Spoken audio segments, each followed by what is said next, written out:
Hey guys, welcome to the Yoga Podcast. I am your host, Rob Watson, and in today's episode, I've got yoga and meditation teacher Martin Bone lined up for you today. Really great episode.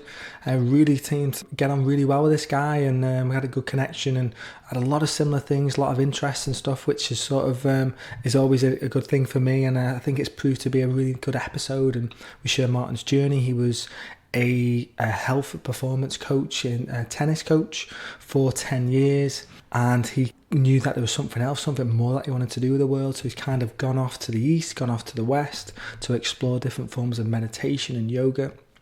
And he's very much brought that back and sort of packaged it up in his own way with his own identity, and he's kind of delivering that into Liverpool now, and he's helping hundreds and hundreds of people to learn to meditate and really changing their lives and shifting their lives. And he's just got an amazing outlook on life, very positive, very motivational, and there's so much wisdom that comes through this episode. I think there's a lot to gain from this one, I really do.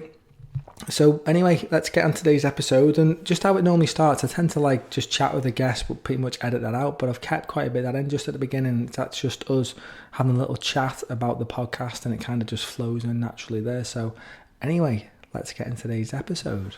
Are you getting on with it? Are you doing, yeah? Yeah, you know what, I'm loving it. It's one of them things where the initial excitement of something new does wane away. Yeah, of course. And then the challenge is to go, not to start something new. Yeah. Because at the end, you can just be a starter and not see stuff through. But it's great because I love just talking about interesting stuff. Yeah. And for instance, I wouldn't just message you and say, not knowing you, so do you want to meet up for a coffee and chat for an hour and a half? It's I don't even. What's going on? So, but it's a nice little gateway into that, and just have a good chat. And then if I can share it, some of the feedback I've had has been amazing. It's boss, really change people's lives. Yeah. You can literally, you probably as well as I do. You probably listen to many podcasts, from all walks of life, and these riveting conversations. You just go, wow, I'm learning stuff here, or how can I apply this to my own existence, or wow, that's just inspired me to crack on with my own ideas and stuff like that. Small conversations that could change people's consciousness like that. It's just that feeling if they can do it, and if they've had challenges in their life, because what I like to talk about a little bit is some of the challenges that people face. Mm-hmm. It's if sometimes I'll be interviewing people and you might be the editor of this magazine, but they haven't always been there. Yeah, of course. There's been times they've been struggling, and people who will be listening to this will be struggling. Yeah. And you just wanted to make it feel more real. Yeah. And authentic, really. Absolutely. Because everyone at times goes through some shit, big time. Yeah, definitely. Yeah. We all go through it, and it's and I think it's the capacity to see the blessings in these moments of darkness and suffering, and it can be it can sometimes just take a crisis for us to really want to do something about our lives as well, And I think if people can really see the blessing in things, they don't really fall into that sort of why me, or that sort of victim space, So yeah, it's all good. Yeah, it's all good. Yeah, it is good. I noticed from experience from my thing in life, you can be sometimes if you're in the thick of it, you really need to do some reflection work to see that, to see past it, and maybe put yourself, rather than being in the mud, you're on the tree branches looking down, going, where do you want? Yeah. Okay, this is serving me for my highest good, definitely, and this is gonna make me more of who I am. Yeah, of course. Yeah. Often the ego doesn't like change. Yeah. I want to build that character. I want to step up. Yeah. Absolutely. Yeah, well, it's already happening, mate. You know what I mean? I love it. I love what you're doing, and I'm excited that I'm here. So yeah, it's good. So I reckon just one of the first things we spoke about when we were on the phone, it's you were saying that you've just done a mushroom ceremony. Yeah. I'd love to hear about that. Okay. So that was just literally Saturday gone. We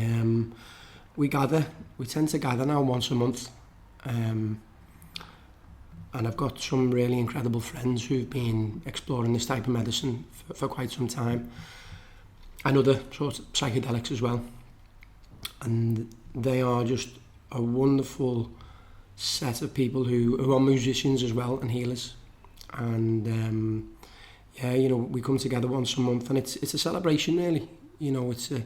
It's a safe space for us to reflect You know, it's a safe space for us to be inspired, you know, and to explore ourselves on a bit of a more deeper level, you know, intimately as well.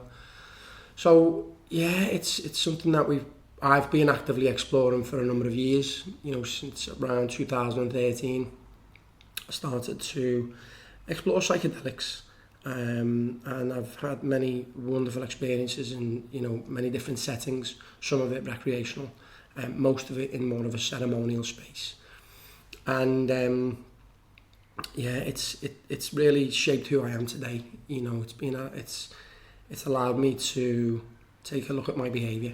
You know, it's allowed me to take a look at certain aspects of myself that I've been able to contemplate and review, and then integrate. You know, you have some amazing experiences, you know, real heart-opening experiences, some divine insight, inspiration, creativity. And then it's how I've learned how to apply that, you know, day-to-day living, you know, with the people around me, you know, family, friends, work colleagues, you know, not just my personal endeavours but my professional endeavours. And so yeah, it's we sit together. There tends to be around 7 or 8 healers and musicians. There's a main man who guides us through the journey, and he's a druid. You know, he's an active druid. So it's done in a very lovely manner, you know. And the musicians, they're all like conscious musicians, and they've sat many medicines before, you know, not just with mushrooms, but obviously you might have heard of ayahuasca and other, you know, peyote and San Pedro. And yeah, you know, we ingest mushrooms. It's all very safe. We take a measured dose, and we journey together, you know, and they just take us through a wonderful evening of music, sound. You know, a lot of it's a sound healing journey as well. And there's a lot of prayers, you know, there's a lot of chanting, a lot of mantra. You know, it's just whatever sort of flows through the evening. And yeah, it's each and every time I do it, I get something incredible from it. You know, I've been able to be really fortunate enough to bring some family and friends in on these circles, and to watch them grow, you know, over a period of time. Some of them have just explored one ceremony. Some of us, we keep coming back each month, and we're just cultivating wonderful attitudes, you know. You know, there's loving kindness and presence and generosity and compassion, and it just becomes this wonderful celebration, and you can't not open your heart up, you know. And it's something that hold really dear to me, and I've had again many wonderful insights over the past, more so over the past 18 months, especially working with this particular medicine, you know, the mushrooms, that active compound psilocybin. And I also microdose, you know, mushrooms as well, you know, every few days, just take a very minuscule dose. And I've never actually been so creative in all my life. I'm currently putting an app together at the moment, and it's like writing a book. And I've been really creative. I was never maybe classed as a creative person in school, but nowadays, you know, working with this type of medicine, you know, on such a microdose level, but also exploring a ceremony where, you know, the dose can be a little bit more heroic. Working in these ways, yeah, it's just served me so well.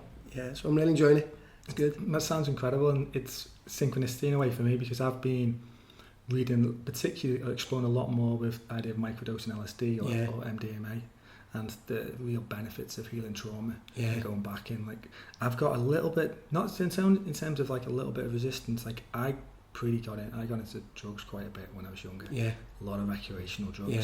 And it kind of felt like it screwed me up for a bit of time. So I'm probably I've been a little bit in that Russell Brand mode of like, you know what, I need to, if I dabble a little bit, there's a little bit of that fear thinking, God, I don't want to end up like that. But I've been really totally open-minded to ayahuasca.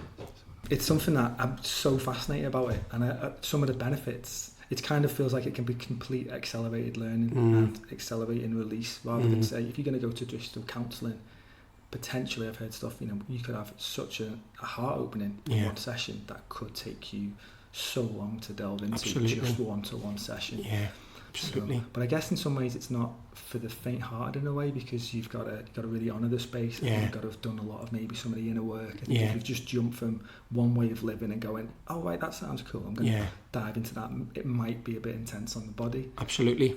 You know, we you know, the people we have just tend to be, you know, people who are really going on a journey, you know, of sort of exploration and self-inquiry. You know, it's very well respected, and we don't have anyone just coming in, and it's, you know, not like a flippant journey. It's something that we do really honour, and you know, everyone goes through a process of speaking to, you know, the healers and the musicians. So it's done in a very safe and respectful way, and there's always like an intention, you know, what are you looking to get out of this, and so the space is very held, you know, and it's really lovely to see people explore this medicine and get so much out of it. You know, there's actually no good or bad journey, you know, you just get shown insights. It sort of lowers that veil. And with the musicians themselves, everything's kept really high vibration. You know, it's very angelic, and you can't not, you know, exit the ceremony and just feel open at the level of the heart space. Because I think, you know, in the West, we've really, a lot of our hearts can be closed. You know, we've become very cerebral, I think, nowadays. You know, we're living in the intellect, you know, the headspace can be really busy. And we've forgotten the capacity to, you know, how do we open the heart space? You know, how do we get into the body, even the gut? You know, we're not listening to our instinct or our intuition. We're just really being governed by this sort of intellect, you know, the mind. And we've got this great intelligence within us that once we start tapping into, it can serve us very well. And speaking from my own experience, you know, working with my own heart space, you know, because we've all been betrayed, and, you know, we've all felt pain, and we've all had suffering, and the heart actually closes off, you know, it closes to protect us. So it's having things, you know, that that can really help us to open this space up again. You know, whether it be, you know, ceremony, mushrooms, you know, maybe some yoga, meditation, just these different modalities that we can really explore to open ourselves up, because you're just opening yourself up to love. You know, you also open up to possibility, and because life is incredible when you're navigating it from a real sincere space of love, from my experience. So yeah, it's all good.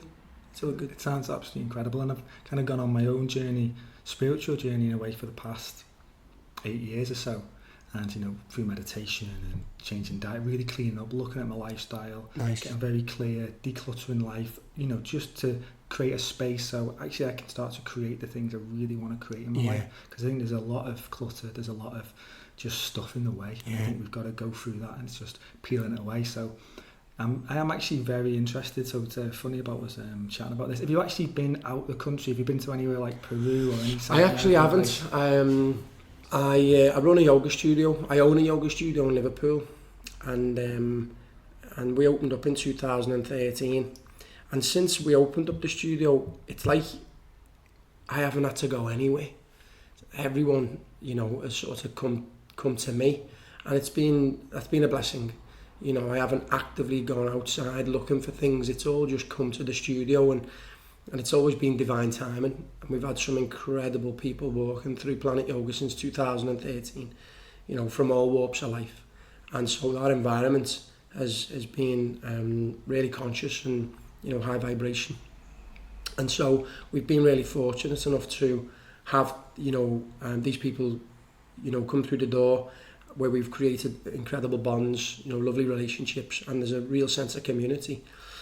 And yeah, so I've only ever explored it, you know, not just in my own backyard, but other places in the UK. You know, real respectful, you know, ceremonies, you know, with some incredible healers. Which has been really beautiful. I think I'd love to explore maybe the idea of going elsewhere, but sometimes that can be a little bit romanticised. You know, I'll go in the jungle, and I know in the jungle with some of these medicines, maybe ayahuasca especially, there can be a lot of sort of sorcery going on also. So you have to do your due diligence, and you got to know where you're going, and you got to really be ready for what you're exploring, because it can be some people are not necessarily ready to look at some of the stuff which is presented in these journeys. So actively no, and maybe in the future, but it's not really calling me. I'm very fortunate enough again to just have some incredible friends who work with this medicine, you know, in my backyard, you know, and so we don't have to go anywhere. And a lot of the time I feel like the journey's actually internal anyway, you know, so it doesn't matter where you are, as long as the space is held and it's a safe space. Then, you know, once you're sort of closing the lids of the eyes and you're going on that internal journey, you could be anywhere. Yeah, I totally relate with that. So what led you to want to explore it and do your first ceremony? Do you know what? I think I've been sincerely looking for something for a long time. I've always been very open-minded. I, especially through my 20s, you know, a bit like yourself, explored, you know, narcotics, you know, on so many different levels. And it shaped who I am today. I was more interested in, you know, dance music and house music, you know, so I was raving for a long time, you know, exploring MDMA and ecstasy, and I've got no shame in all of that, you know. Again, it shaped who I am today, and I've always been very open-minded, but I'd never explored psychedelics.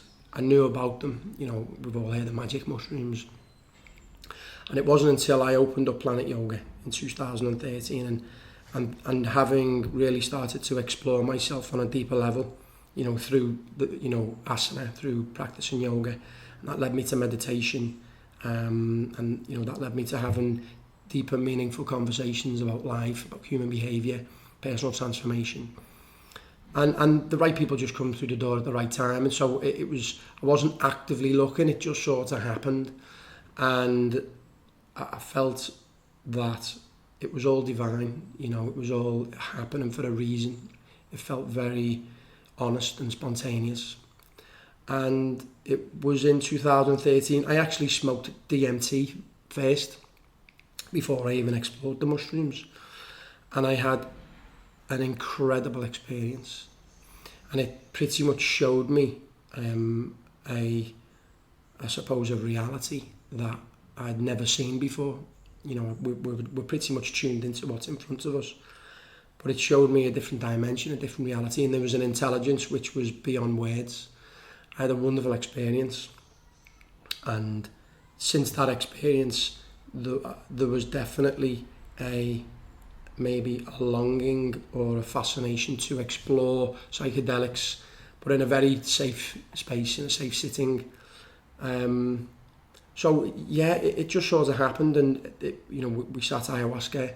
You know, I've explored that medicine many times, and then, you know, just recently over the last 18 months, it has been, you know, really leaning towards psilocybin and the mushrooms. I feel like I've got a really wonderful relationship with this medicine, and it's not as a heavier journey either. It can be, you know, depending on the dose that you can take. However, it doesn't seem as heavy as maybe ayahuasca or as purgative. It can just be more, you know, gentle and sincere. Yeah, so it just sort of happened. You know, it sort of happened, and I just like the way things have unfolded. I've just learnt in my life to just let things be and go with what's in front of you, and inevitably make skilled choices around that. You know, so I've learnt also how to say no, you know, to things, as well as saying yes, and, you know, exploring new possibilities and new ways of living, which has been really enlightening for myself. And when I feel like I'm growing as a person, you know, my surroundings and my environment, you know, thrive. Amazing. And you touched on, so you've been microdosing LSD. Yeah. How long have you been doing that for? It's microdosing psilocybin. Yeah, so there is the mushroom. So I've been actively exploring microdosing from about 2015, on and off. So I tend to take a microdose, for example, on a Monday, and then I have a couple of days off, and then I have another microdose on a Thursday, and then I have a couple of days off. And so it's like 1 day on, 2 days off. And it's such a small dose that you can't feel anything. You know, it's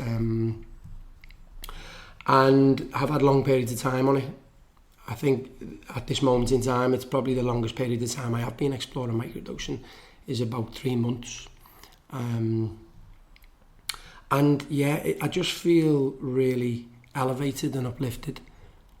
It's helped me to be really creative and colourful, and it just naturally raises serotonin anyway in the body. So it's definitely serving me. You know, I've got a lot of projects that I'm working with at the moment, and it's really helping me to find that inspiration, you know, to continue to go beyond. So yeah, it's wonderful. That sounds incredible, and I've come across a few guys recently, but it'd be good if anyone who's listening to this and is interested in these things, is there any people that you'd recommend to check out on YouTube or anywhere online? Yeah, I mean, you know, we're in the age of information nowadays, so you only have to click 2 clicks of a button, and you know you're on YouTube, and there's so much information out there. I mean, I first came across it listening to, you know, the likes of Joe Rogan. You know, I think his podcasts are incredible.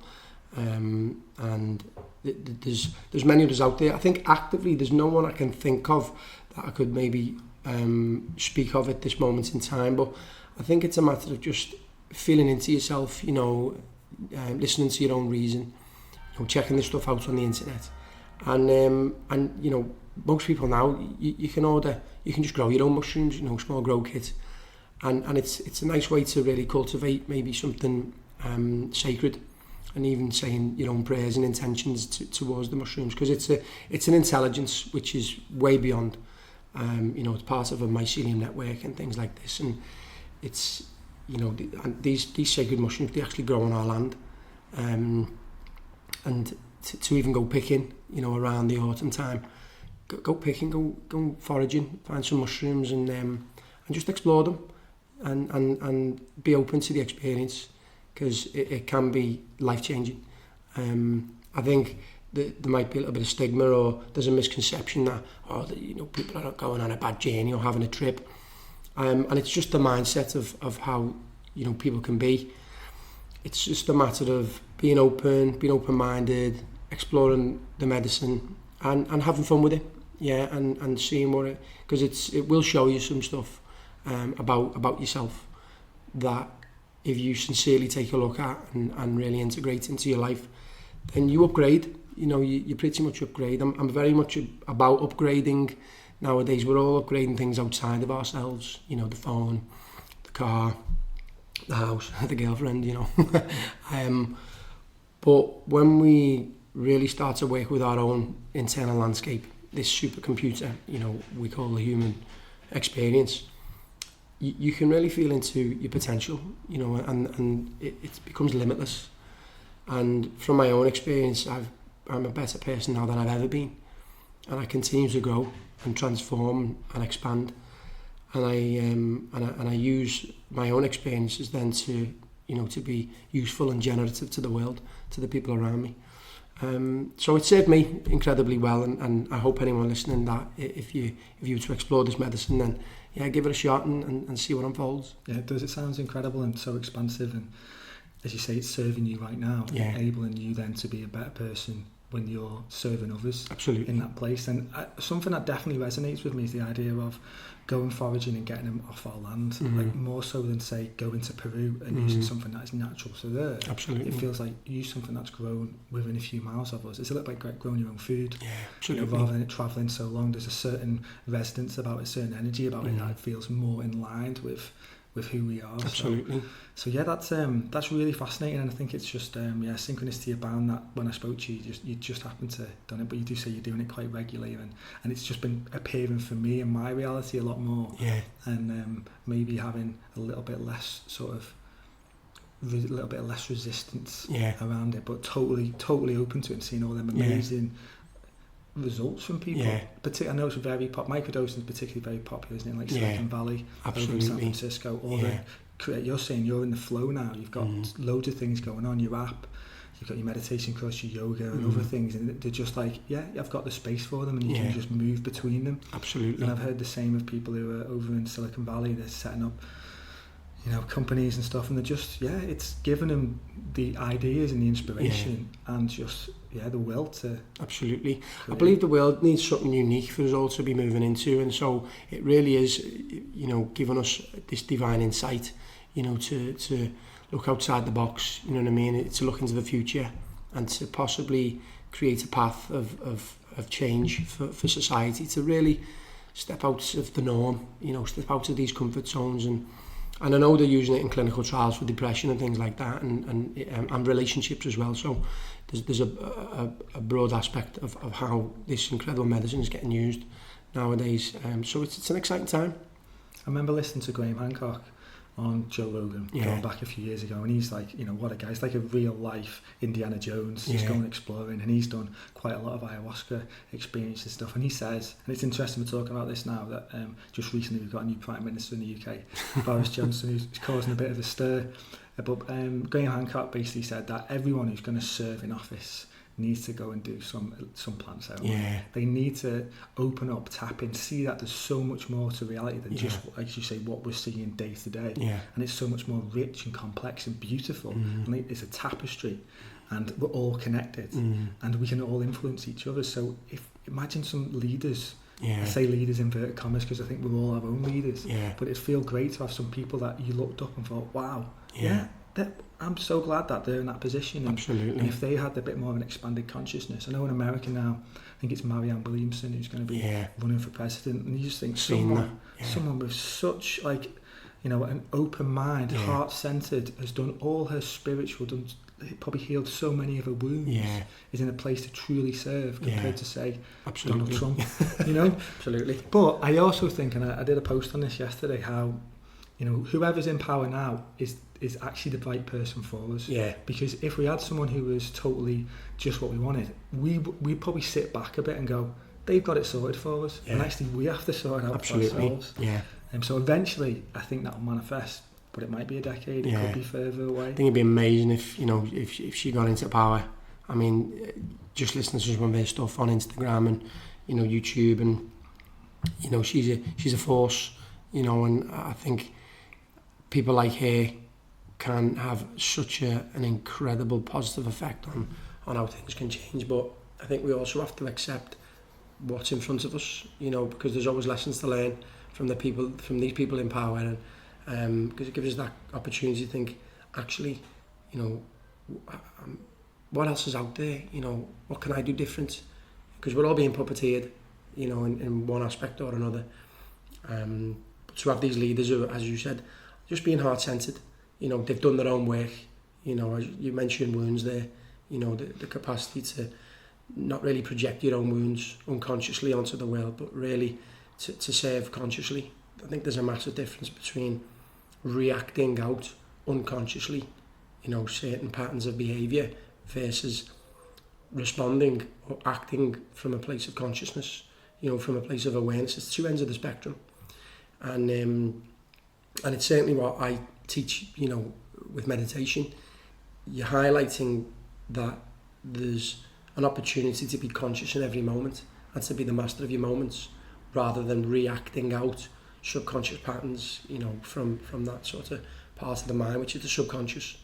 So it's fascinating stuff, it's really interesting, and I'm excited, to see how things unfold. I'm very optimistic about stuff, I really am. I think, there's going to be turbulent times ahead, and we're living in them now. In the UK, everyone's been bombarded with Brexit for 3 years, and I haven't watched the news for years, and it's just like, I'm not going to open myself up to that, because it's just a drama. Absolutely. And it's going to lower my vibe. Absolutely. And I'm like, well, no, I want to be like, I'm this sovereign being myself, and I'm like going to of course I know we're connected to the whole, and I don't want to just like dispel that stuff and say it doesn't matter, because it does.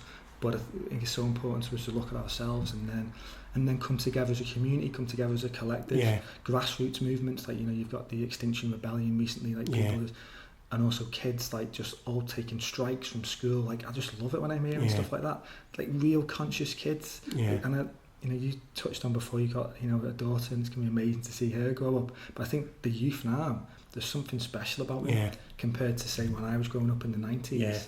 The kids now are in the teens. they're just brighter, Yeah. and they're more alert, Definitely. and they're more open. Yeah. So that's kind of a bit of a side track, but I'm interested to know about your meditation. Yeah. And what sort of meditation that you actually teach. Okay. So I started meditating in around 2012. I was a tennis coach for a long time, and I was interested in sports psychology, you know, what it meant to make skill choices but in a sport environment. And it led me down a path of, you know, really diving into, you know, in sports performance, excellence, all that kind of stuff, human behaviour. And it was really congruent with my own life, and I started to take a look at my own stuff. And a friend of mine, she was getting into transcendental meditation at the time, and I just had this calling to sit still, you know, to just be still and to take, you know, to look in the mirror as well and to start taking a look at who I was. I was asking them big questions. Who am I? You know, where am I going? What's my purpose? And I was very fortunate. I lived an incredible life, you know, being a tennis coach. But after so many years, there was just a strong pull to explore something else. And what that was myself. I took a trip in 2012 to Thailand. I stepped away from tennis, and I ended up in a monastery with these monks up in the mountains in Chiang Mai. And I spent 10 days with them, and it was the first time I'd ever really tasted peacefulness and stillness, and you know, and it was just a really quiet, serene, you know, contented way of life. And I think I'd been starving for that for quite some time. But you have to have the experience first. So I had this experience, and I was under the guidance of these monks. And when I came back, I felt like I wanted to dive into it a little bit more. The way things unfolded, it literally, Planet Yoga opened in 2013, and there was a magic that happened, a synchronicity that literally brought that studio together. And I run and own the studio with my partner, which is my father. And his partner Diane, and I was starving to continue this journey of insight and self-inquiry. So I started to practice Vipassana meditation, and there's a wonderful retreat centre in Hereford, and I took a 10-day journey, and it was the first time I'd ever really explored myself on a deeper level. And it's like a 10-day journey. It's 10 hours a day for 10 days, and you take up a noble silence, and you're guided through the process. And it was an incredible unfolding, you know, and I pretty much had deep insights from meditation as the same that I was having from, you know, psychedelics. So there was definitely something in it, and I started to go deeper into it. And I explored another couple of Vipassana meditations, so I did 3, you know, 10-day silent retreats, and I kept up the practice at home. But it always kept falling away. You know, it's a very dry practice, incredible practice. But I felt like it wasn't as heart-centered, you know, it didn't maybe have that devotion I was looking for. And I explored other different modalities, you know, some osho-dynamic stuff, some transcendental meditation. So there's definitely been, you know, a little bit of Zen meditation. And I ended up taking a journey to Mexico in 2016, and I actually spent 90 days in a meditation school. It's a Vedanta school, and what that means is it's like earliest known scripture. You know, it comes from like the Vedic text and the Upanishads. But our teacher, his name was Sahaja, he was like a 30-year scholar, you know, and what he'd explored in his life, he'd pretty much put this course together. And it's only once a year, and they take 30 people on. I was very fortunate to get on the course. I felt very blessed. And I just was able to be guided and surrounded by some incredible meditation teachers and incredible human beings, you know, who were so open at the level of the heart and so conscious, and the community was really conscious. And I learnt a lot. But it was nothing I didn't really already know at the level of my own depth. but it gave me an intellectual map to understand maybe my own experiences and how things have been unfolding for me. And so when I came home, I thought I need to share this. I want to share this with the people from Liverpool. And by that time, I'd been meditating for probably about 5 or 6 years. And the practice took a real wonderful turn, moving towards the heart space, really moving towards that self-inquiry, who am I? And having them direct experiences of a transmission of, stillness, blissfulness, peacefulness, completion, unity, and it was all there. And learning how to use mindful techniques just to create them conditions for them revelations. And so them big questions of asking out who I was, I really found out who I was behind name and form. And it's been a wonderful journey. I have an active practice daily, and it's only, like 15 minutes. But I feel like life's become a meditation. So, I could say, it's this meditation I'm teaching and it's that meditation I'm teaching. But I feel like I'm putting complex concepts into just Scouse terms. So I've come back to Liverpool, and I've pretty much just tell people it's an act of mental fitness, really. You're pretty much training attention or awareness. It's the same thing. And you're training awareness so you can start to become aware of what's truly happening in front of you. And you can start to examine the things that go unexamined, especially at the level of our behaviour. 95% of our day, we're just reacting out subconscious patterns.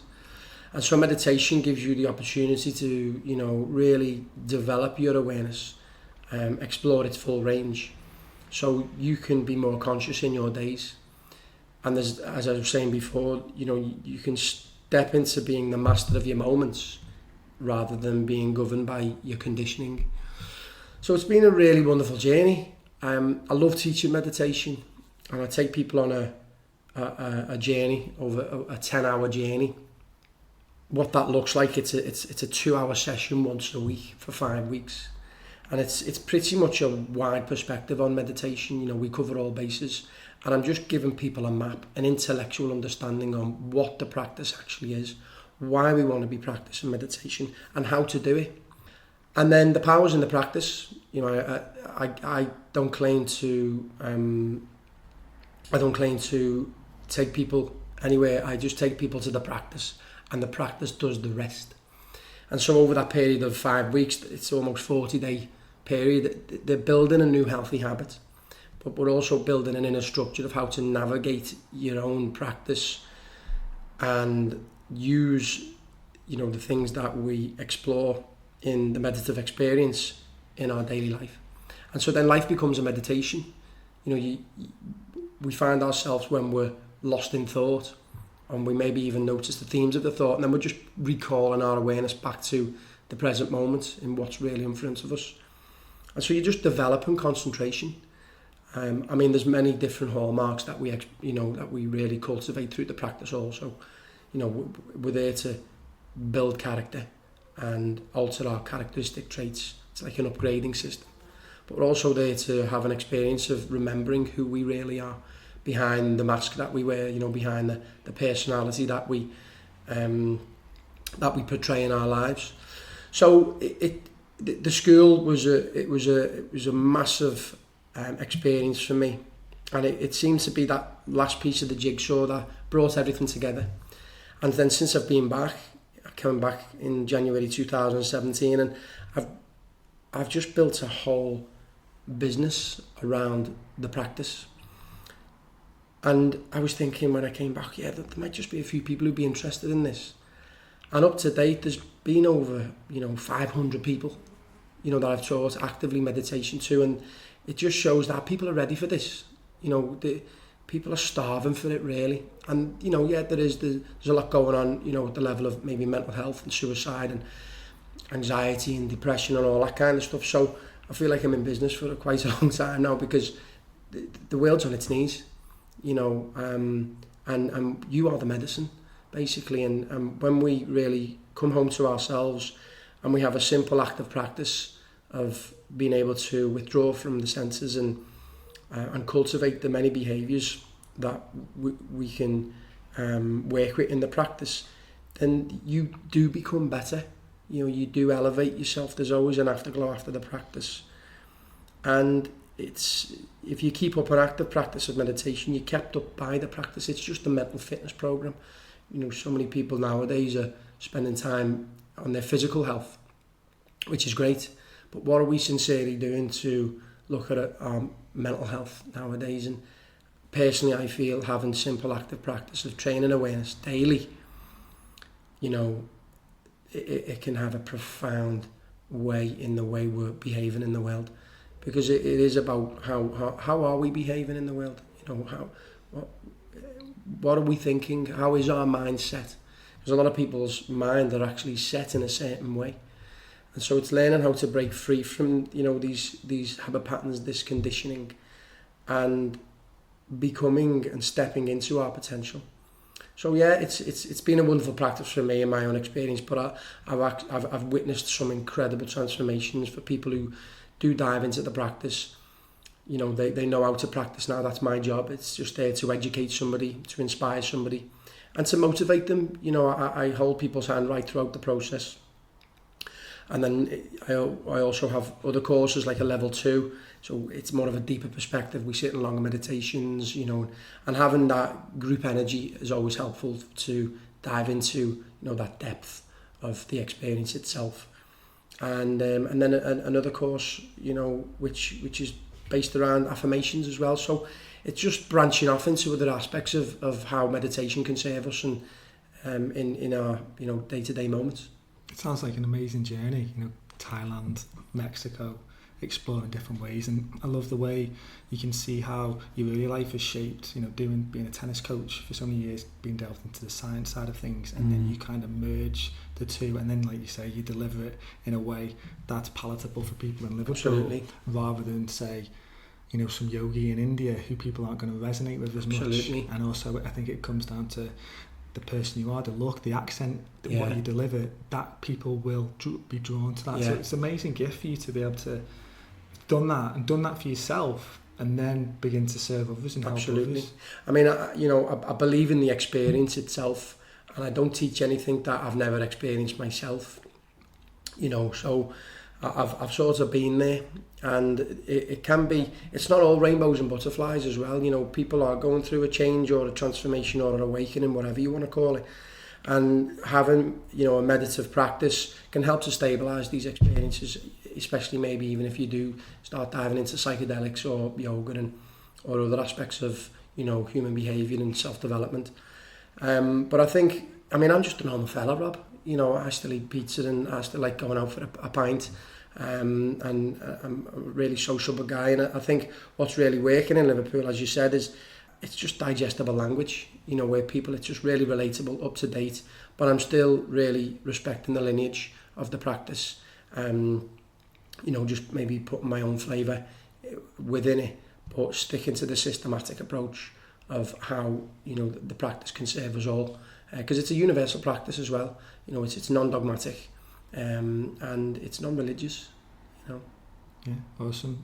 Interesting you mentioned TM right at the beginning, your friend, and that's something that I've been practicing since 2012. Nice. And a huge shift, massive shift from doing it, and I think at the core it's like resilience that gives you to face stuff. Yeah. Some of the things that I can face now compared to then, it's like, yeah, of course, I've got this. I can take this because I've got my practice. I know I can kind of wash away the day a little bit. I can tune back into myself. It's interesting. I remember when I first started doing it, and as I'd start to meditate and I'd be like eyes closed, we'd do it for 20 minutes. I felt a complete disalignment in my body. It kind of felt, it was funny, felt broken, like through it. And then over the course of a few months, it kind of just like, shaped back into place. Absolutely. And I felt like I was taller and everything from doing this, but it is truly transformational, and it's a gift. And in these times that we live in, we need certain tools and techniques and different health modalities to keep us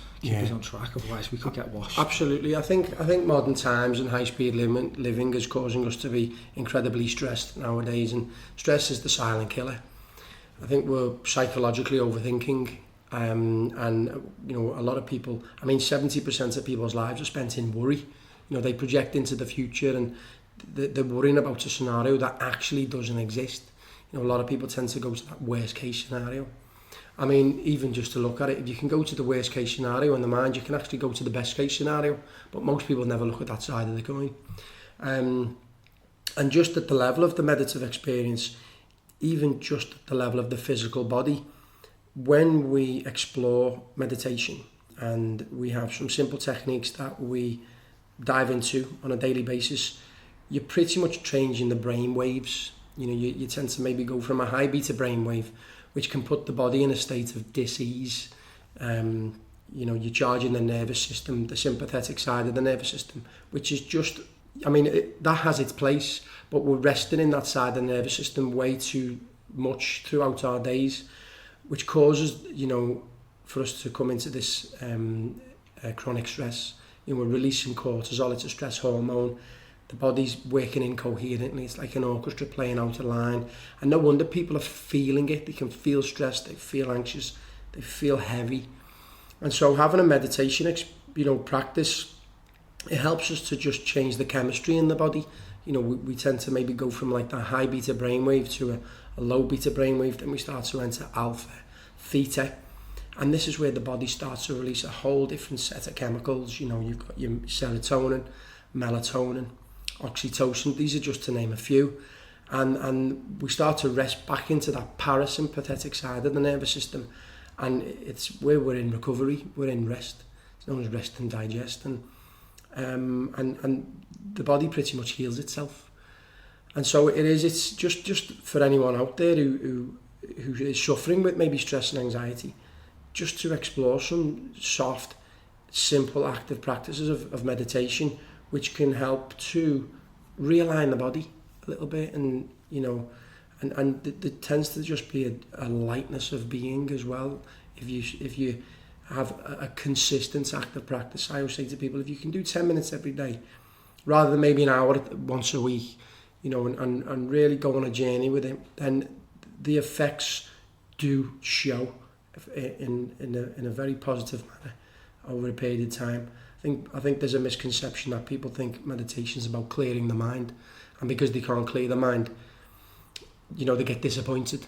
And it's very much about training the mind and training awareness, observing what is truly happening. And by training the attention, the mind tends to just settle, and we may have an experience of thoughtless awareness or stillness, and that tends to be revealed through actively training awareness. So it's coming at it from a different standpoint, and that's where, you know, having a good teacher comes in. You know, it's to be able to guide people into that process and give people an understanding, like what is it and what it's not, and how does it look for you, and how we build this practice. And then the benefits are just immeasurable. It reminds me a bit when I've followed the likes of Bruce Lipton quite a bit. Nice. And he talks like, you know, there's two ways to sort of change stuff, you know, and one can be through hypnosis and two is repetition. Yeah. And repetition, the idea of building a healthy habit, a healthy ritual that you do daily, removing the one, say, having a cigarette and a coffee in the morning to meditating and instead making a green juice. You do that over and over.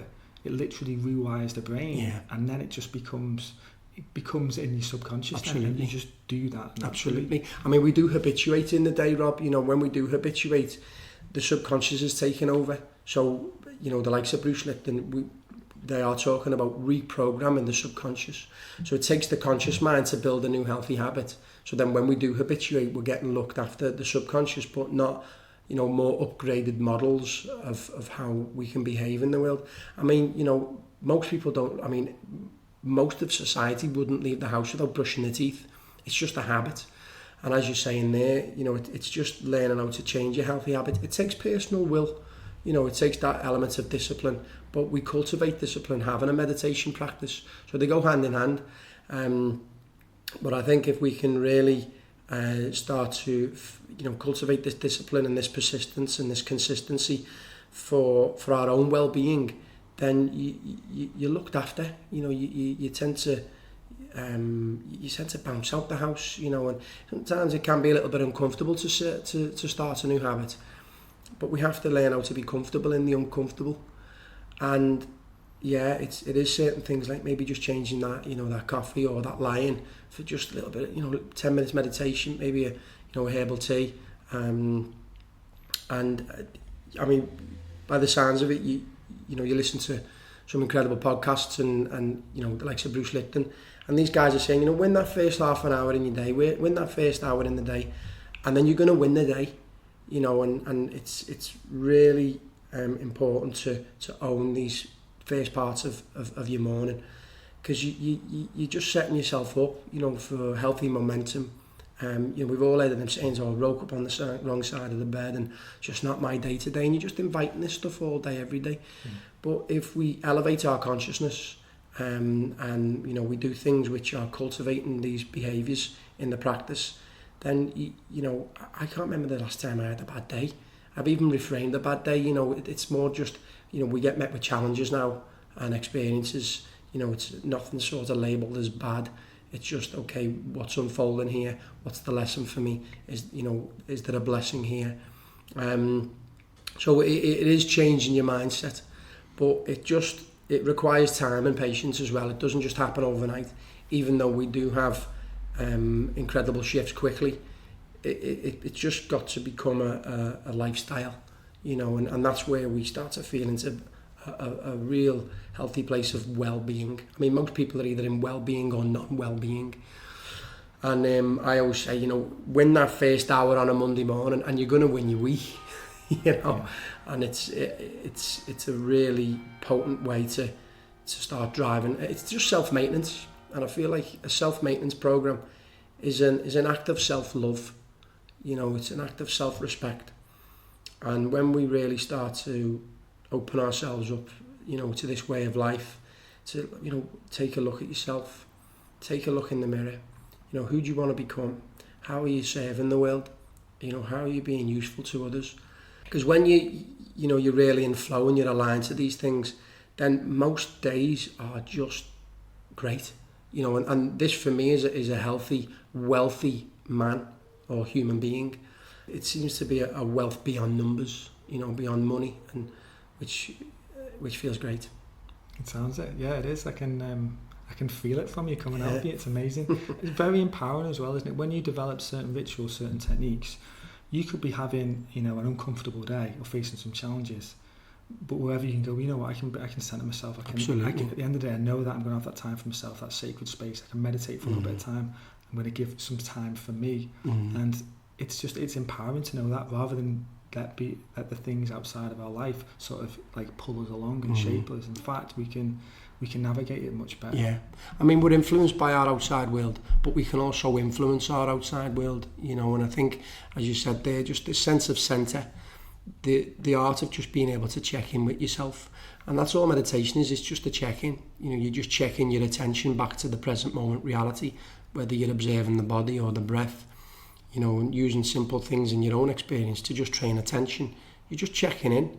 And then when you feel a little bit fragmented through your day, or maybe you feel like you're not so aware, that little check-in, whether you use the breath or it just tends to spontaneously arrive, and all of a sudden, you're back in that present moment, and you feel a transmission that you may have cultivated in the morning, and then, you're ready to make some skill choices and respond to the world. I think there's a difference between reacting and responding.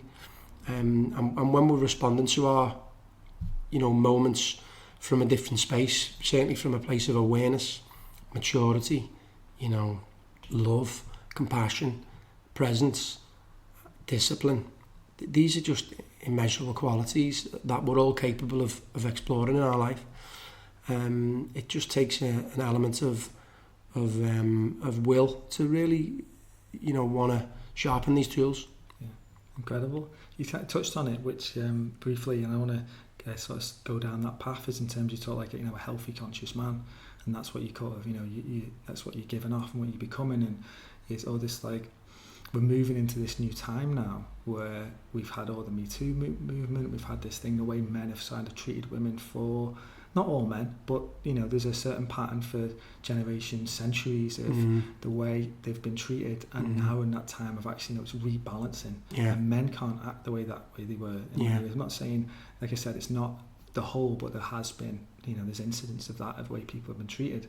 And the Me Too movement's come on, has empowered women, and it's showing to men, actually, you know what, no way, none of that's acceptable anymore, and we have to look at ourselves and be, so we're in a bit of that change now, of like, for men, okay, well, where's all these amazing role models then for men? We need them now, so people can look up to them and embrace them. Absolutely. And start to learn just the way to be. And I think that's a journey that I've been going on for a while, and I'm fascinated to hear about yours, because I know you've got a program that you do for men and stuff, so good to hear your thoughts. It's important we're touching on this. We do live in a patriarchal society. You mentioned Boris Johnson at the start of the podcast, and these guys who are from my perspective just navigating life from a boy psychology, Boris Johnson, maybe Donald Trump, you're wondering whether they've had real healthy initiations into manhood to be able to serve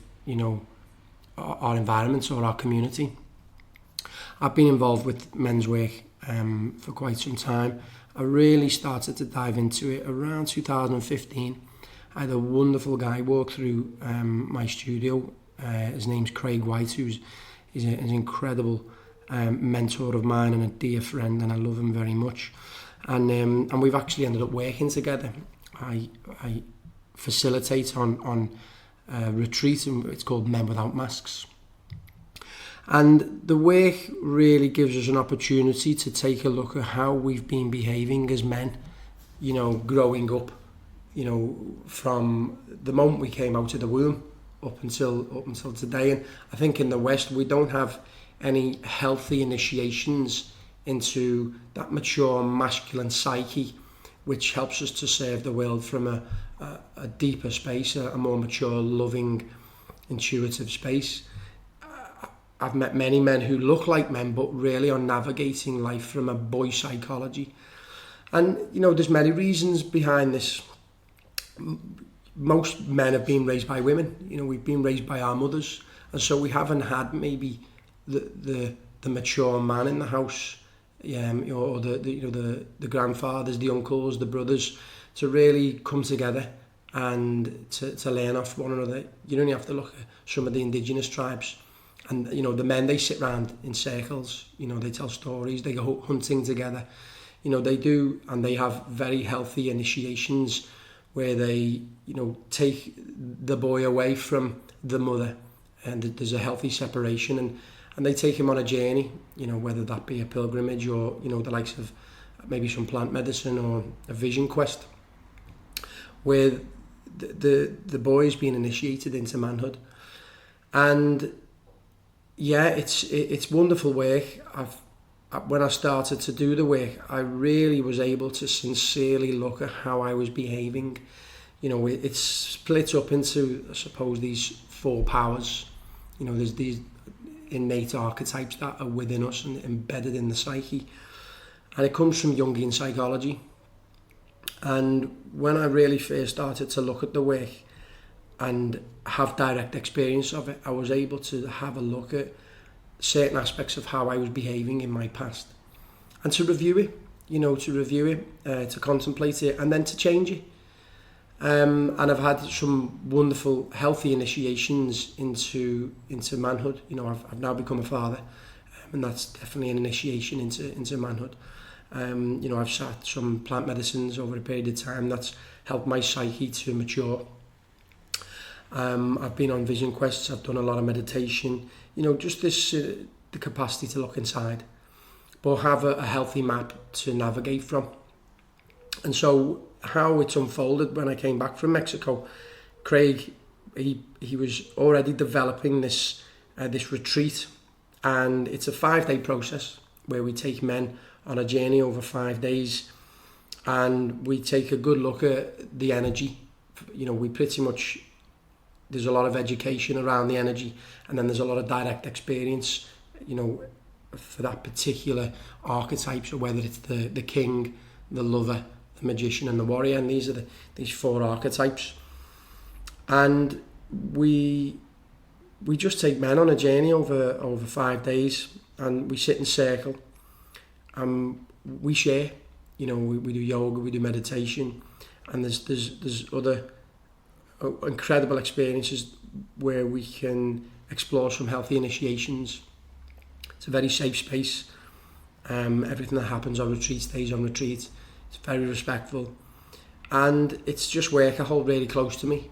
You know, it's wonderful to see men go on a journey. You know, they almost come in, and not necessarily broken men. You know, we get some wonderful, highly functioning individuals, you know, sports coaches and high businessmen and all this kind of stuff. So there's an eclectic mix of men who do walk through the door.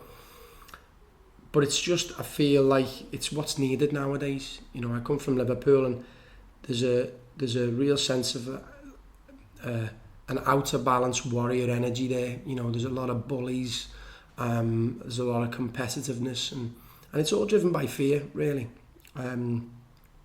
But there is some incredible people. You know, I've managed to surround myself with some really healthy kings in Liverpool, and I've learned a lot from being around some wonderful elders who've helped me to step into my own mature masculine energy. So it's great work. You know, I think what's driving it also is that there's a massive suicide rate, you know, within men. I think the numbers are I think it's 80% are male-related suicide, and for every man that commits suicide, I think 40 to 50 men consider it.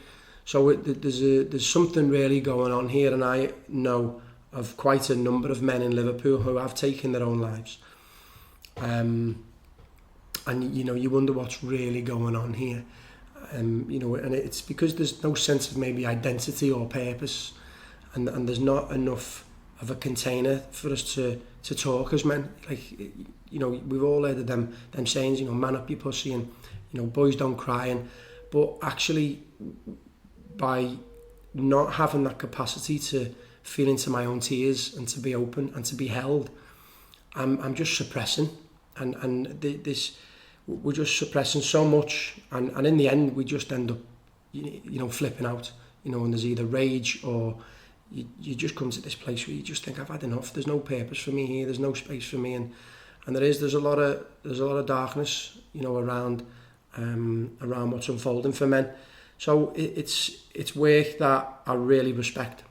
It's work that I'm really grateful to be a part of. And hopefully, you know, when we start to change the education around how to raise boys in a really healthy container, then we will start to see a shift in you know, male consciousness, I suppose. So yeah, it's really great stuff. It sounds incredible, absolutely incredible, and so needed at this time, as you said. And what resonates with me particularly is around the way, you know, traditionally brought up in small families, mum and dad in the house, potentially even single parent families a lot now, particularly led by the mothers. And going back to native times, you know, it takes, as they say, the saying says, it takes a village to raise you know, a child. Absolutely. And the more people that we can have around of them different influences, then the more we can learn, the more we can grow, and to have more people like what you're talking about, and, you know, being able to balance this energy and to know what it means to be a strong man in the world, but not to be in it to do it abusive. We're going to grow up in such a way. And I often think it's interesting that you said about big boys don't cry, because I did a podcast, me talking about my own vulnerability, about things that had happened to me in my life that I'd kind of like locked inside of me. And I think the more that we can encourage children and boys and girls, particularly boys, to show them emotions. Like, if you see a little boy or girl when they're 3 or 4, you know, they all cry the same. They fall over, they cry. They don't get one, they cry. Something happens, they cry. At some point, that thing kicks in. Big boys don't cry. Grow up. You need to be strong. And there's no real judgment from the people saying that, because that's just what's been imprinted. Absolutely. Them. But I think the belief system. We need to now's the time to cut them ties, isn't it? If we're going to move to this, whatever this new amazing world's going to look like for us, for these kids. So yeah, it's really amazing, and to be able to do this now in the retreats with, you know, older men, mature men, then just think of the wisdom they're going to be passed on to their kids, cutting them ties. Absolutely. I think it's about education. You know, it's about being educated about this stuff. And I mean, if we were teaching this stuff to you know, in the mainstream schooling system, you know, to boys, the world would look a different place. You know, we really have to take a good look and how are we raising boys, you know. And I think inevitably in the West we've been domesticated. You know, we live in boxes, we work in boxes. So we're not really connecting to nature anymore. You know, there's a lot of, I suppose, these young boys and they're on computer games all day, every day. So they're just, it's normal to pull out a knife or you know, to be in gangs and you know, to do things which aren't really, you know, respectful to the way society is. And so these young boys, they're just being conditioned to be suppressed and to be, you know, out of balance, you know, bulldozing through life, selfish, you know, cold.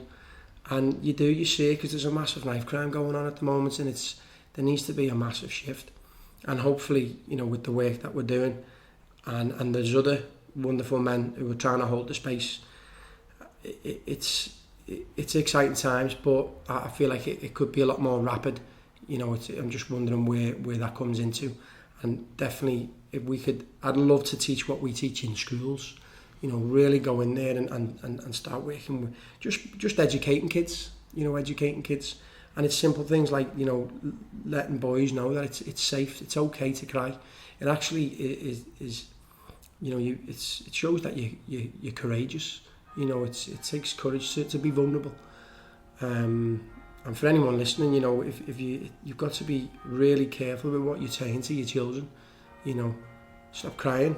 You're just suppressing their emotions, and we're emotional beings. And when we have a safe container that it's okay to express our emotions, it's okay to be, you know, and explore what's coming up for us, then you feel safe. You feel like it's okay to purge, and when you do that, you feel like you're releasing things out of the psyche, and you feel much lighter. You know, you do. And I've had wonderful experiences, you know, doing this work with men. You know, sitting in circle, listening to stories, consciously listening to men, consciously being held by men, being able to purge my own demons and my own thought processes, and talk about things in such an honest, private way. You know, I've said things in circle which I suppose I've never told anybody, and it's been really healthy for me because it's allowed me to let go and to, you know, really initiate into this maturity, which I really feel like I'm coming into. I feel it takes time to become a man. You know, it takes experiences, and I'd like to think I'm coming to this place now where I can hold space for other men to do the same. And then there's a knock-on effect. You know, there's definitely a ripple effect. So it's, you know, we're just doing our best, and hopefully things will just unfold naturally. I mean, the Men Without Mask retreat, it's starting to become a monster. You know, we've got 5 retreats next year, and it's just really starting to become its own spirit. And I think over a period of time, it will just start to move into other areas and aspects of life. You know, I'd love to maybe work with, again, schools, teenagers. So yeah, it's all good. Brilliant. So the 5-day retreats, where do you go on them? So we have a wonderful house in Buxton. It's called Whaley Hall. It's in Whaley Hall, and we use this retreat centre. It's a lovely old Victorian house. I think it dates back to like the 12th century, and it's just lovely grounds. You know, we have a wonderful rooms. One big room that we do yoga and meditation in. One room that we share in, and then there's other experience that we have. You know, we go for walks. We have other sort of initiation processes which I'm going to keep sort of secret, you know, because it's all very confidential. And it's wonderful space. It's just outside of Manchester, you know, just past Manchester Airport. And it's just a really lovely space. You know, we come away from any social media. You know, everyone gives the phone up on the first day, so you'd have almost a digital detox as well. And the food's incredible. You know, it's run by a couple of wonderful fellas who cook us some wonderful food. But the food's very light as well. You know, we sort of stay off like sugar, any meat, any bread, dairy. It's kept really clean. It's vegetarian food. And even that allows the process of things to come up. You know, we use food nowadays to push things down back into the psyche and suppress our emotions or suppress things that rise up. So yeah, it's a very systematic approach, very clever the way we do it, and we fine-tuned it now. We've probably done about 7 or 8 retreats over the last few years, and it's just, again, it's becoming this real monster. You know, the courses are filling up very quickly, and you know, word of mouth. You know, it's all about word of mouth. People are just coming from retreats and like, wow, listen, I've had an incredible experience, and the retreats are filling up quickly, so it's really nice to see as well. Transformational. Absolutely. It's really transformational, and such a gift for them people going on it. One, to have a digital detox for 5 days. Wow, what a blessing that would be. Absolutely. But then also to be in nature, to be around people that you feel like can be held and supported. Yeah. You're eating good food, you're doing activity, you're getting a place to open up and share. It's like essential, and even if one person just does one of them, absolutely, you go home and you're a different person. Yeah. And then your life will unfold in a different way. Yeah. Because of that. Absolutely. And there's an accountability process afterwards. You know, the men who come together, they all stay, you know, in touch, and they tend to maybe have a Zoom call once every few weeks, so the checking in. So then you have a support network then, you know, of your own circle of men that you can just check in with, and it's wonderful to see the you know, we have a Facebook group, and it's just so nourishing to watch these men, you know, continue to feel into that afterglow of the process. You know, it's an incredible 5 days, and what we go through together.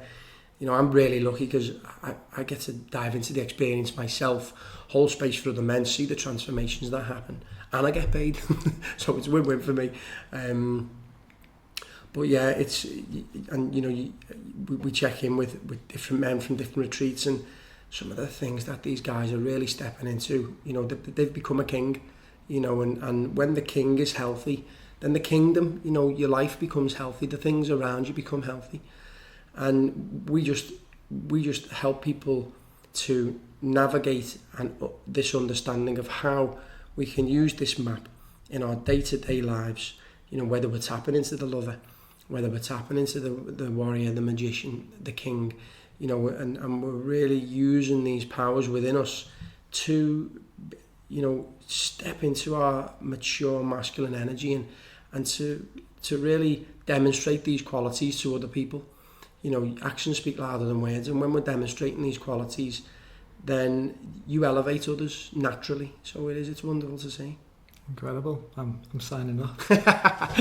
So your November one's fully booked? November's fully booked, yeah. We've got 5 retreats next year. The first one's in February, and then, you know, so on and so forth through the year. So I definitely invite, you know, not just yourself, but any man who's interested in, you know, self-development, personal transformation, you know, growth, and just, you know, if you really maybe looking to find yourself, to explore yourself on different levels, this is an incredible experience and a retreat, and it's definitely something which will have a very positive effect on all men's lives.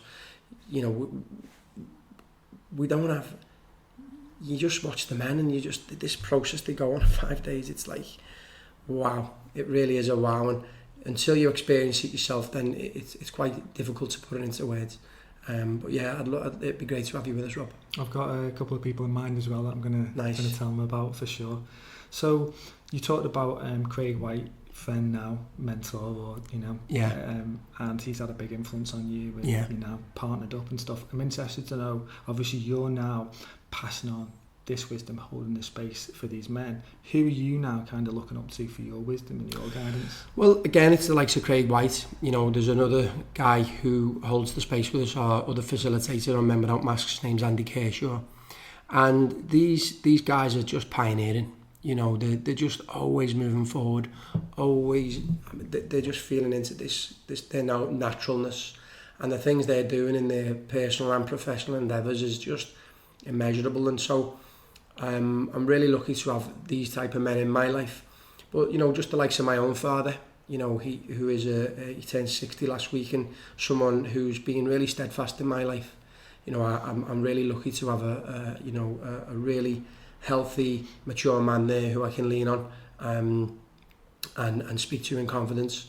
And then there's other really solid guys in Liverpool that I've come to know and to build some really nice relationships with. I think maybe on a different level, it's just things like, social media or YouTube. You mentioned Bruce Lipton before, Dr. Joe Dispenza, Greg Braden. It's these guys, these kinds of guys that I'm just checking in with daily. There's so many things on YouTube now, these short motivational videos that and they're just elevating me. They're doing incredible work on the planet. Even Russell Brand, I check in with his podcasts, the likes of Joe Rogan. These guys are really pioneering. They're stepping up, and they're holding a space for growth and education and motivation and inspiration. And it's these qualities that are really shining through into my life, and then it naturally just unfolds from there. It just tends to be this natural bounce into then my own community of people, and it's just great to be around some generative, wholesome guys in Liverpool. I've also cut some cords. You have to cut some cords. You have to learn how to let people go, who are maybe not serving your highest good, and that's been a process. There's certain people in my life that I've had to let go of because they're toxic, and I wish them well, and there's no love lost, but you just make skilled choices. I just float in different circles nowadays, and I tend to float with people who celebrate me and vice versa. So the time I do spend with people is authentic, it's natural, it's flowing, because we haven't got time. I feel like I haven't got time to be pacifying people and to be in that way of living anymore. It's important that I'm generative, I'm influenced, but I'm also influencing. But I'm lucky because I've come to a deeper understanding of how I want to navigate my experience. So that helps me to make some skilled choices. Who is it that I'm floating with? What is it that I'm watching? What is it that I'm reading? What am I putting in my body? What are my experiences? And this becomes my diet. When we come back to that self-maintenance program, it's an easy no to certain things, and then it's an easy yes to others. And so making skilled choices has helped me to align my, what I actually value and what lights me up in the world. Amazing. It's beautiful to hear, and just to be here in your presence and just chat to you about stuff and see that you're close by as well. Yeah. And I'm definitely going to be checking out the retreats and stuff and be telling people about it. And I'm interested to know then, if there's any little bit, has there any been a time when you've just had that total wisdom from someone, that amazing bit of advice, and you've just been like, wow? I think it's been off myself, really. My dad always used to give good advice. There was a few things, he said, like, let things happen, let things be. Decisions are made for you sometimes. And that always stuck with me. I think there was certainly one mantra, and it comes from my mother, actually. And she always said, if you don't ask, you don't get. And that's definitely been embedded within me. And it's, I suppose, I've always been quite a cheeky chappy, but it's allowed me to really ask for what I want. Because most of the time in life, we don't really ask for what we want, and we can be afraid of really voicing what is it that we need and what is it that we want. But there are some other wonderful, teachers that I'm around at the moment. A very special friend of mine called Gavin Kendrick. He seems just his presence alone really lights me up. And it just nothing that I can think of at the moment, but I think it's been, I suppose, my own reason, the capacity to listen to my own reason and feel into my own insights. The more and more I've been taking a look at myself, the more and more I invite and allow these insights and pockets of inspiration to come to me. And then they just come. They're like them, we can think about, the ascended masters and all of these spiritual teachers on the planet, and they just tend to have some small quotes here and there. There's one saying by a sage called Padmasambhava, and he says, arrive at everybody or arrive at nobody. And it's learning how to be present with what's in front of you. And it's certain small quotes like that have really helped for me to take a good look at, yeah, you know, who am I arriving at, and how am I being present, and am I being compassionate and things like that. So there's just been an eclectic mix over a period of time, which is definitely just slipped into my consciousness, and it's been great to navigate them experiences. Yeah. Well, it's amazing to hear that, you know, you've had that wisdom come through from your parents, but then also from other places. So Yeah. it's not like you've had to look outside your home. Yeah. As such, you've had that strength around there as well, and that wisdom. So obviously you're in a great place now, and you're becoming this conscious man and stuff. So it must be a great place to be, knowing that you've got a young daughter. Yeah. Growing up, that you can impart some of this wisdom. Absolutely. And hold the space. I'm sure she'll end up teaching you far more than she teaches me a lot. This little girl, you know. I think nothing really prepares you to be a father, you know, and a parent. And when the cease came in 2017, it's you know, again, it was just another initiation into manhood, into fatherhood, and it's been times challenging, you know, that sort of lack of sleep, them late nights.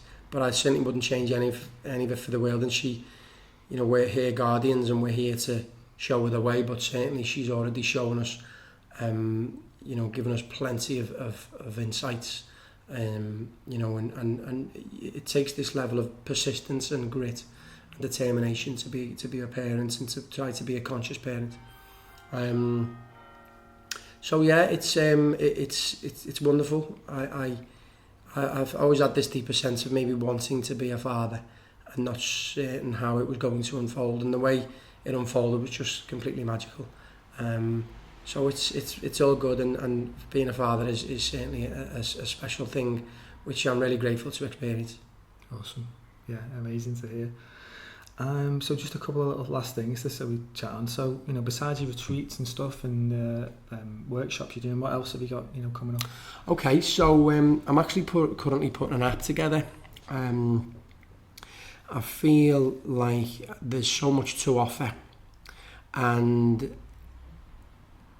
it just feels really honest, and it just feels right to put this app together. I've been doing a lot of material for it since the start of the year, and I'm hoping that it's going to launch towards the end of the year. And there's a lot of audios and a lot of guided meditation practices, you know, things from, you know, mindful techniques to manifestation, affirmations. I'm looking to possibly do my own podcasts and release, you know, new conversations and new information each month, you know, on all matters related to the human experience and, you know, personal development. And then there's tutorials on the app as well, you know, just things, you know, about human behaviour, and so it's just a lot of creativity which is coming out of me, and I'm really excited to launch it. There's a sort of a deeper meaning why I'm releasing the app, because I have this vision of opening up a meditation centre in Liverpool, you know, a centre for human excellence and transformation, you know, where we can dive into so many, you know, areas of the community, you know, children, people with addicts, you know, addictions, you know, homeless people, just the whole range. You know, I have this sense of wanting to have a safe space each morning where people can just come and meditate at 6 a.m. and it's free. You know, I see this room of like 100 people. So I have this vision of a big, massive house in the heart of Liverpool, and I'm manifesting it and I'm moving towards it. And so the app is going to fund it. You know, I feel like the app, it's got its own, you know, it's already going to serve so many people, but the subscription that I'm going to be, you know, putting into the app, it's all building something else. You know, it's building this greater vision. So I'm excited. The app's been, again, it's been something which I've really enjoyed. I've never got pen to paper so much, and there's been so much creativity in there, and I've realised actually how much I've learned and how much I've experienced and how much I've evolved. And so I do want to share that with others. You know, there's a clean intention for myself to you know, to genuinely share and to upgrade and elevate other people and to serve, you know, the people around me. So I'm really excited for it. I've called it the Scouse Guru, which I'm really excited for. And yeah, hopefully going to launch it at the end of the year. So that's the vision. I think a meditation centre, I'm holding that close to my consciousness, and I'm also, you know, I know the mission towards that vision, you know, and that comes from the men's work. You know, I'm knowing what steps to take, and it's all unfolding naturally. I'm just letting things happen, putting things in place, and then who knows, you know, who knows? But that's the sort of the one constant in my life at this moment in time, which is, you know, helping me to drive towards it.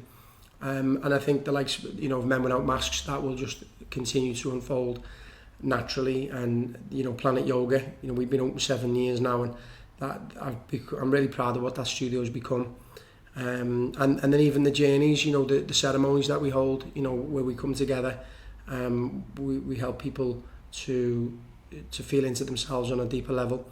So everything's just in a good space, you know, and we're excited to see how it all unfolds. But I'm also really, I keep things real, you know, and I try to stay in the present moment as much as I can, as much as I have a vision and I'm manifesting these visions. I take each day as it comes, you know, and it's about trying to stay, you know, authentic, and that's where that helps me, that humbles me, you know, it keeps me in a place of humility. That, yeah, I am the master of my moments, but there's also a greater intelligence which is working, and I try to stay coherent with that. So yeah, it's all good. Amazing, absolutely incredible to hear, and what a gift it is for you to be able to channel all this wisdom and this knowledge into the different practices, whether it's, you know, the retreats, or particularly the app. That's kind of real playground for you to just pull in all the things that you've learned over the past whatever dozen or so years, and that, and just like put it in there, and it can. And the great thing with an app and stuff like that, it continues to grow and evolve. It doesn't have to be this fixed thing. And absolutely, the idea of a retreat centre in Liverpool would be, you know, incredible. And when you're saying that, I can just picture the idea of, you know, you opening the doors early, and you'd be inviting people in, like, you know, homeless people, giving them an opportunity to have a quiet space for them to, you know, away from like the chaos of what their life will be, and that could be the thing that actually anchors them and shoots them off in a different direction. And, you know, you're doing incredible work, and it's amazing to see, and real inspiration. So I'll definitely be checking more of what you're doing out and stuff. But last question, something that I like to ask all my guests. So this podcast is all about sharing what good people are doing, like yourself. So what advice would you give someone who's looking to go out into the world and do their own bit of good? Is to be honest with yourself. You know, I think is certainly when, you know, we're the only species that tells lies, you know, and a lot of people are telling lies to themselves. And when you can really be honest with yourself and own that, I think that's an incredible quality, is to tell the truth to yourself. That's certainly one thing, is to try and keep things real. But also learn how to cultivate some sort of program, you know, a self-maintenance program, which helps to sharpen your tools, you know, and it keeps you elevated, and it can send you into your potential, you know, whatever ideas you have and whatever creativity that comes, you know, within us, is that put it into action. You know, it's definitely having the capacity to act upon things, you know, otherwise it's just a thought. So I think two things is tell the truth, and don't be afraid.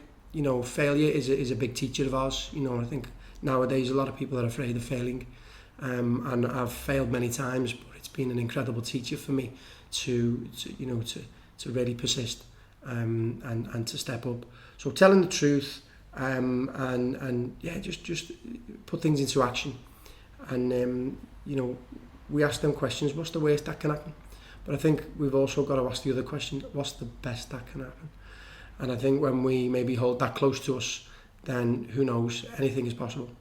Yeah, great way to you know, wrap up. And I think that's not, you know, a few bits of wisdom, they're incredible, but so much wisdom as well to share throughout this podcast. Wonderful. So incredible. I'm looking forward to getting it out there.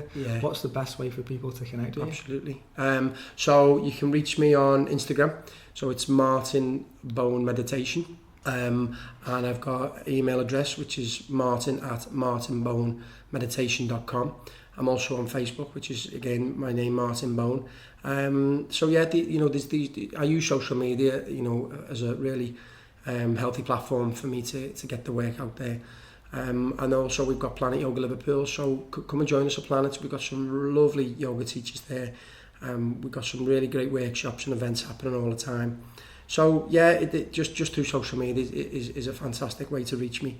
And I must say I've really enjoyed, being here. You've invited me into your home, Rob, and I've just loved every minute of it. It's been really riveting, and I've loved your company. Your presence is really of a deep maturity and sincerity, and I wish you the best for the future. Oh, thank you. I appreciate that. It's been an absolute pleasure now. So there's today's episode wrapped up with Martin Bone. Hope you guys enjoyed that one as much as I did. I felt like it flowed really well. Time flew for me when I was doing the interview, which is always a good sign for me personally. If you enjoyed it, please share it with a friend, and be sure to check out the show notes, which are on the website, thedogoodpodcast.co.uk. And until next time, guys, have a good one.